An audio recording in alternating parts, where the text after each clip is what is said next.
तो मैं आप सबका बहुत बहुत धन्यवाद करता हूं, उन तमाम साथियों का जो लगातार सोशल मीडिया के जरिए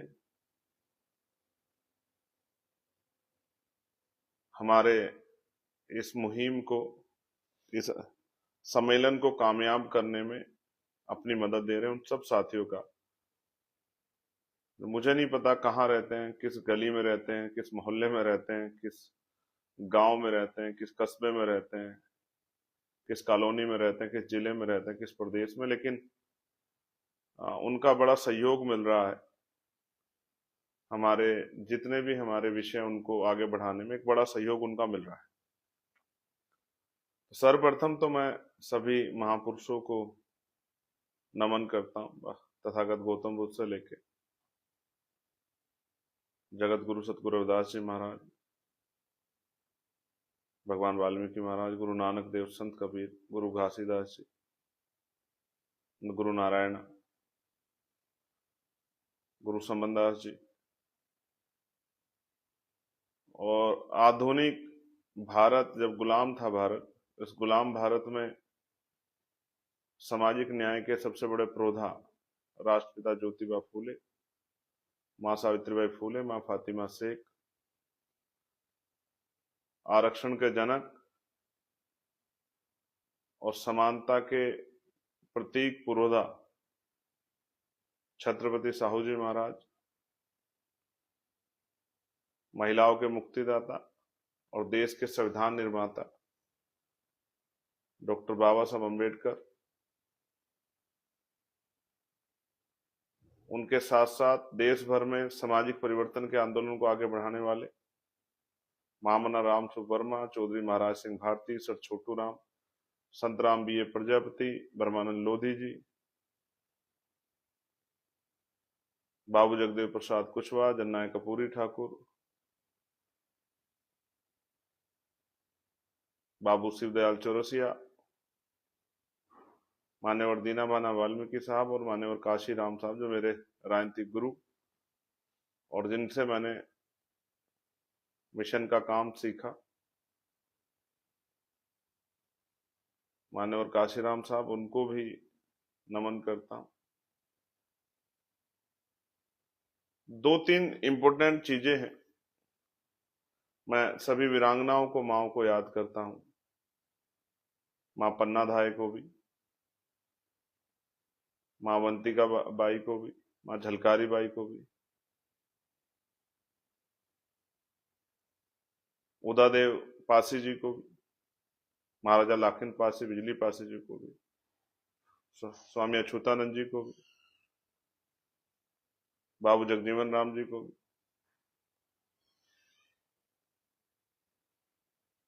मैं उन तमाम, जिसका भी इस बहुजन आंदोलन में, जिस आंदोलन के हम लोग सिपाही हैं, उसमें जो भी कहीं भी जिसका भी योगदान रहा, मैं उन सबको याद करता हूं, उनके संघर्ष को भी नीला सलाम पेश करता हूं। चौधरी चरण सिंह जी को भी, कोतवाल धन सिंह गुर्जर जी को भी, और मैं भीम आर्मी आजाद समाज पार्टी के कार्यकर्ता के एक नेता को, मेरे भाई को, मेरी बहनों को, मेरी माओ को, मेरे परिवार के हर एक साथी को मैं धन्यवाद देता हूं। जितनी मेहनत आप कर रहे हैं वो सब दिख रही। तो दो तीन इंपॉर्टेंट बातें जिन पे आपसे आज बात करनी थी, जो आप तक जानी चाहिए, आपको समझनी चाहिए, और उसके आधार पे आपको काम करना है। पहली बात यह है कि हम लोग ये 3 मंडल का आयोजन कर रहे हैं। सहारनपुर, मुरादाबाद और मेरठ। और मेरा विश्वास ये कहता है, क्योंकि ये आंदोलन है, ये मिशन है, तो मैं इस बात की गारंटी के साथ कह सकता हूं कि जो लोग इस मिशन को दिल में रखते हैं, मानते हैं, जो लोग इस मिशन के सिपाही हैं, कहते हैं ना कि क्रांति के लिए किसी को बुलावा नहीं भेजा जाता। जिसके मन में क्रांति के बीज होते हैं, वो अपने आप स्वयं उठकर आ जाता है। तो ये जो तीनों मंडल के हमारे कार्यकर्ता नेता हैं, मैं उनको ये बताना चाहता हूं,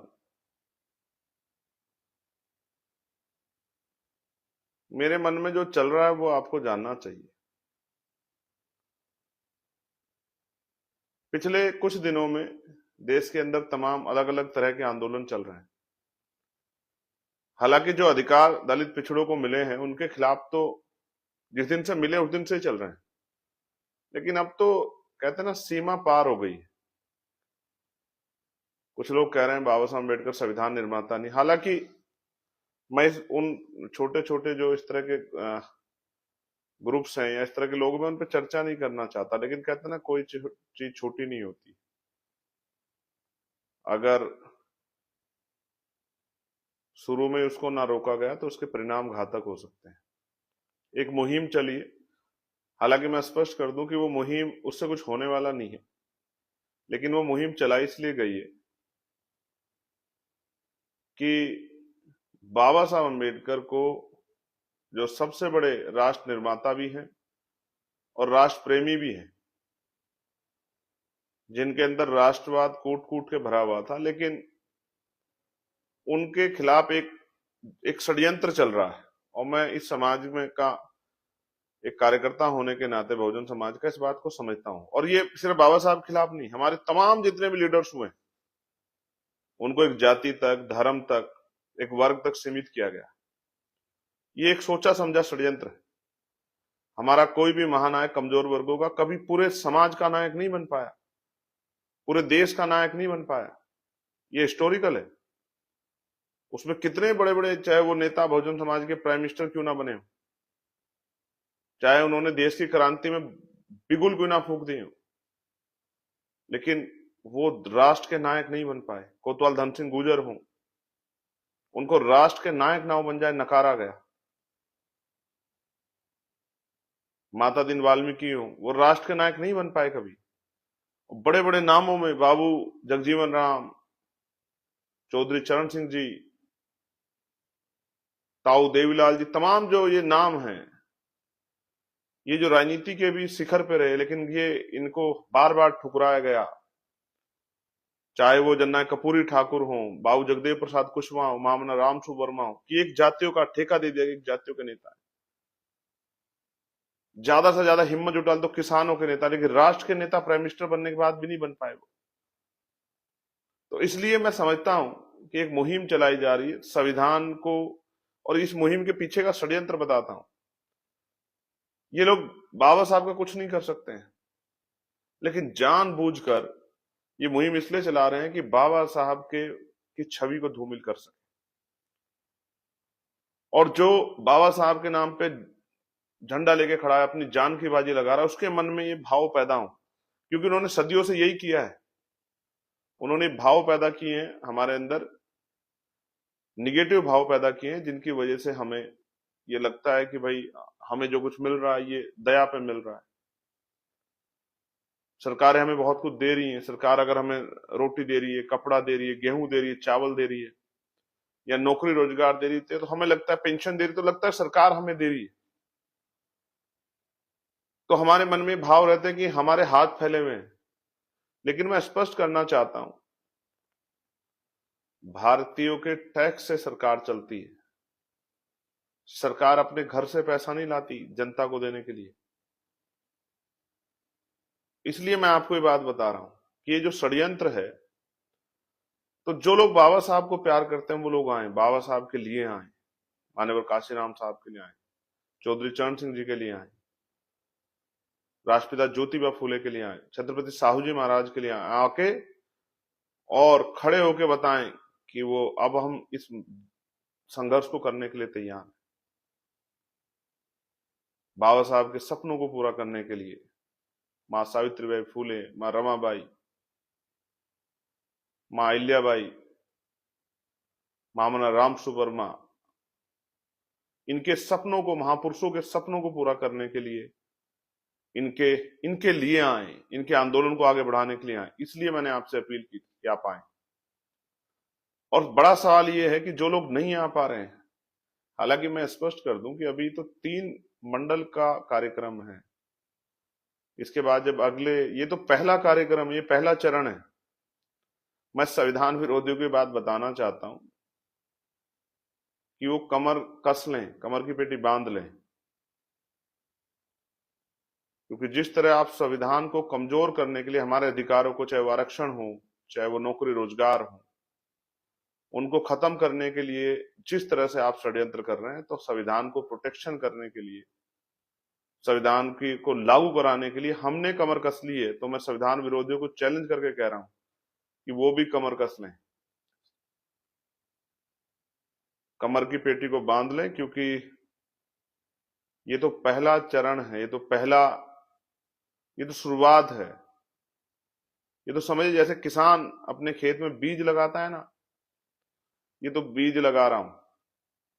भीम आर्मी आजाद समाज पार्टी के आशीर्वाद सहयोग से ये बीज आजाद समाज पार्टी मुजफ्फरनगर में लगा रही 26 तारीख को। लेकिन असल जो है वो आने वाले दिनों में, जनवरी में, फरवरी में, मार्च में, अप्रैल में, पूरे 2026 देखने को मिलेगा आपको। ये तो इस मुहिम की शुरुआत है। तो ये 3 मंडल के लोग तो आ रहे हैं, लेकिन जो लोग नहीं आ रहे हैं, अब ये था कि उनको कैसे कनेक्ट किया जाए। तो हम लोगों ने एक कार्यक्रम बनाया कि उत्तर प्रदेश के बाकी जिलों के लोग अपने अपने जिला मुख्यालय पे या किसी गांव में कहीं भी एकजुट होकर, और क्योंकि ये सोशल मीडिया का युग है, तो वो हमारे साथ उस रैली स्थल से लाइव के माध्यम से जुड़ सकते हैं। क्योंकि हम कोशिश करेंगे इसी पेज पे या भीम आर्मी के पेज पे हम उस पूरी रैली को जो है वो लाइव प्रसारण करेंगे, जो आप उस रैली को देख सको,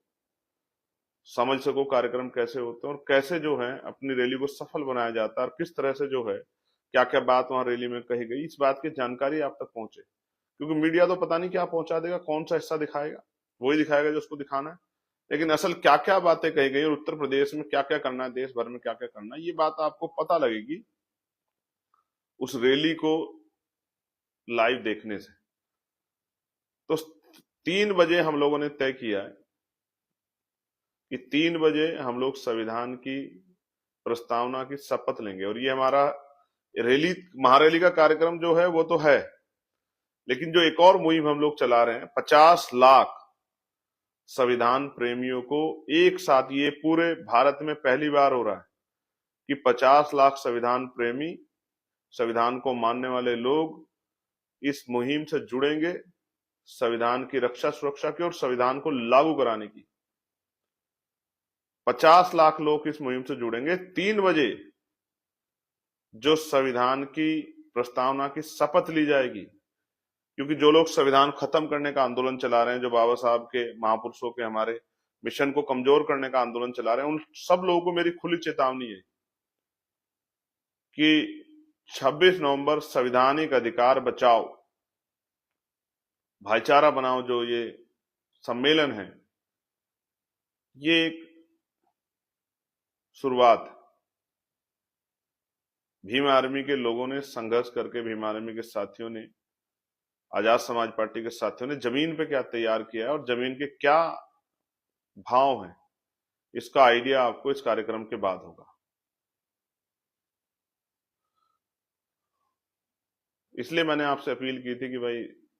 ना बस देने को है, ना खाना देने को है, ना कोई और साधन देने को, तो अपने अपने साधनों से खुद ही आना, खाना खा के आना, भूख लगे तो साथ लेके आना। क्योंकि कमजोरों का दल है, वोटों वालों का दल है, नोटों वालों का दल नहीं है। इसलिए कह रहा हूं, और इसलिए पिछली बार आपको कहा था काशीराम साहब की वो लाइन कि भीख मांगना बंद करो, सत्ता का प्रबंध करो, राजकाज होगा तो अवसर बनेंगे, पॉलिसियां बनेंगी, अच्छे स्कूल, अच्छे कॉलेज, अच्छी यूनिवर्सिटियां, अच्छे उद्योग धंधे लग के रोजगार के साधन, किसानों को उनकी फसलों के दाम, अच्छे हॉस्पिटल, अच्छी सड़कें, कम दाम पे बिजली, निजीकरण पे रोक, ठेकेदारी संविदा प्रथाएं खत्म, पक्की नौकरी, और तमाम तरह से सरकारी ठेकों में रिप्रेजेंटेशन, ये सब चीजें ये तभी आएंगी जब राजकाज बनेगा। इसलिए प्रमोशन में रिजर्वेशन, पुरानी पेंशन, ये सारे विषय तभी आगे बढ़ेंगे जब राजकाज बनेगा। इसलिए जो लोग अन्य अन्य प्रदेशों में, वो उनको आना नहीं है, उनको वहीं अपने जिले में कार्यक्रम करके, मैं सभी को यहाँ सूचना दे रहा हूं, मेरे पास बहुत सारे मैसेज है मध्य प्रदेश के, राजस्थान के, हरियाणा के, उत्तराखंड के, हिमाचल के, जम्मू के, छत्तीसगढ़ के, झारखंड के, उड़ीसा के, बिहार के, दिल्ली के साथियों के, तमाम जिन स्टेट में हमारा संगठन है, उन सब, छत्तीसगढ़ के उन सब साथियों के मैसेज है हमारे पास, बंगाल के, कि भैया हम भी आना चाहते हैं। मैं उनको ये कह रहा हूं कि भाई आपको अपने यहाँ पर कार्यक्रम करके और अपने यहाँ पर 3 बजे खड़े होकर अपने साथियों के साथ ये जो मुहिम है 50 लाख संविधान शपथ महाअभियान, इसका हिस्सा बनना है और संविधान की शपथ लेनी है और संविधान विरोधियों को जोरदार आगाज करते हुए वो फोटो वीडियो भी सोशल साइटों पे, अपनी फेसबुक पे, ट्विटर पे, इंस्टाग्राम पे और जो सोशल साइटें हैं उन पे जारी भी करनी है। उनको बताना है कि भीम आर्मी आजाद समाज पार्टी ने 2022 के बाद और 2014 से अब तक कितनी तैयारी की है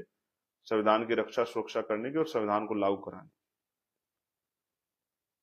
आप ये समझिए कि बहुत सारी बातें उस तरह से इंटरव्यू में नहीं कही जा सकती, लेकिन यहां ये मेरा मंच है, आजाद समाज पार्टी भीम आर्मी का मंच है, हमारा प्लेटफॉर्म है, इस पे हम अपनी सारी बात अपने लोगों से रख सकते हैं। तो इसको भी रोकने के लिए 12 मिनट लगी इसको शुरू करने में। इस तरह के जो है हथकंडे, साजिशें तमाम, और मैं फिर आपसे कह रहा हूं पूरा फोकस आपका इन 3 मंडल के कार्यकर्ता का पूरा अपने कार्यक्रम पे होना चाहिए, पूरा फोकस। और मेरा विश्वास है, मैं अपने भाइयों को जानता हूं, उन्होंने हमेशा मेरा हाथ पकड़ के मुझे ताकत दी है, मेरी एक आवाज पे पहरा दिया है। इस बार वो 26 नवंबर को संविधान दिवस के दिन, ये दिन भी इसलिए चुना है कि संविधान विरोधियों को भी संदेश देना है कि भाई देश सबका है, सांप्रदायिक ताकतों को भी जवाब देना है, कमजोरों के अधिकारों के प्रति जो ताकतें तैयार हो रही है उनको भी जवाब देना है, सबको बताना है कि हम लोग मैदान में हैं और हमारी तैयारी अब उत्तर प्रदेश में आजाद समाज पार्टी की सरकार बनाने की, जिससे आज उत्तर प्रदेश के युवाओं को रोजगार मिल सके, उत्तर प्रदेश के बच्चों को, अभ्यर्थियों को पढ़ने के लिए अच्छे स्कूल, कॉलेज, यूनिवर्सिटियां मिल सके, उत्तर प्रदेश की जनता को अच्छे इलाज के लिए अच्छे अस्पताल मिल सके, कम पैसों में उनके बजट के अंदर उनका इलाज हो और जो महंगाई है उनसे उनको निजात मिले, किसानों की समस्या का हल हो और तमाम तरह के नए अवसर पैदा हो, प्रदेश ऊंचाइयों को छुए और गुंडा राज खत्म, प्रमोशन रिजर्वेशन लागू हो एससी एसटी ओबीसी के लिए, तमाम जो है धार्मिक आजादी जो संविधान ने दिया आर्टिकल 25-26 में, उसके अवसर जो है अपने धर्म को मानने के सबको मिले,